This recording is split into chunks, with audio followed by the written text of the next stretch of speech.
Let's be direct, the term civil war is being thrown around with alarming frequency these days. You see it online, you hear it whispered in pubs, and you read it in sensationalist headlines. But what does it actually mean? A civil war is not simply a noisy protest or a heated argument on television. It is a full-scale, organized, armed conflict between groups within the same country. Fellow citizens taking up weapons against one another. It involves battles, blockades, and a breakdown of the state's authority. It is the ultimate failure of a nation. A descent into chaos where the rule of law is replaced by the rule of the gun. It is, frankly, the stuff of nightmares. Is the United Kingdom stumbling towards such a precipice? As of today, 2025, October 13th.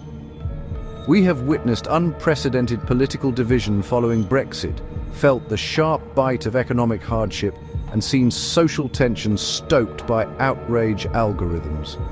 These are serious cracks in our foundations. This film is to cut through the noise, examine the hard facts, and provide a clear-eyed assessment of real risks. There is no denying our politics have become toxic. The Brexit split cleaved the country and has festered. Point scoring replaced governing for the common good. When people feel unheard, they grow dangerously disaffected and open to extremes. Polarization breeds demagogues who thrive on anger. They simplify, scapegoat, and promise menacing fixes. Opponents risk becoming enemies at any cost, yet the leap from bitter debate to armed insurrection is vast. Parliamentary tradition still commands broad respect. Defeated parties concede power peacefully. An independent judiciary checks power. No mainstream leader advocates armed struggle. Politics proceeds through ballots, debates, and courts. Overlapping identities resist clean binary splits. Local ties outweigh grand abstractions. Anger is high but unfocused. Organizing a national armed rebellion is exceptionally difficult. Conclusion: polarized, yes. Primed for civil war, no. Money, or the lack of it, accelerates unrest. When people can't heat their homes, feed their families, or see a future for their kids, desperation grows. Soaring prices and stagnant wages with lingering pandemic scars pushed many to the brink. History links economic pain to instability. When the social contract feels broken, streets can boil. Extremes recruit amid hardship, blaming the other. Legitimate protests can be hijacked. Economic management is a national security issue. Shock absorbers remain: welfare, housing support, the NHS. A large, sophisticated economy buffers shocks. Monetary and fiscal measures can steady households and firms. We've seen rapid intervention before. Civil society mobilizes. Food banks, mutual aid, charities. Local solidarity counters the nation at war with itself narrative. As long as institutions function and communities care, desperation remains contained. Hardship is real. But the fuse to civil war, still damp. The modern media landscape is a double-edged sword. Access to info and amplification of fear, outrage, division. Constant drama outcompetes nuance.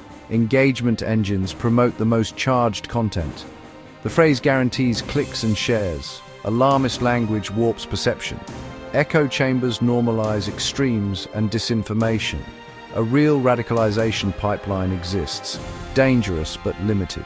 Remember, the digital world is not the real world. Security services monitor transitions from talk to action. Many online spaces build community, not conflict. Responsible journalism and news literacy are growing. Many nations faced intense division and stepped back. Crisis felt existential, cities burned, yet institutions held. Politics channeled anger. Mass protest and violence did not equal civil war. Security, policy, and dialogue diffused momentum. Where collapse came, institutions had already failed. The UK is not in that category. Verdict: a clear no. The UK is not on the edge of civil war.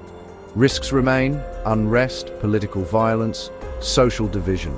Debate migration by law and safety, not race. Focus on irregular entry methods, not anyone's color. RHIB crossings cost thousands. Visas and flights often cost hundreds. So why risk it? Reasons differ. Avoid blanket claims. Target smugglers, process claims fast, and enforce law fairly. Strengthen courts, public service, and the electoral process. Deliver competence, restore faith government can help. Media, add context, challenge disinfo. Citizens, be discerning, engage respectfully, strengthen community. Rule of law endures, people use courts to resolve disputes. Elections remain legitimate. Civic cohesion persists across differences. Most people want to work, raise families, enjoy communities. A deep cultural aversion to political violence endures. Violence is seen as ruin, not solution. The best defense against division is a strong, connected community. Get involved locally, support businesses, join groups, volunteer, care travels fastest across a street. Small acts weave the fabric together. War is not our destiny. It is a choice. Support our institutions, demand better from leaders, strengthen our communities. Then civil war remains just talk. Our future will be defined not by the loudest voices, but by the calm resolve of the decent, pragmatic majority.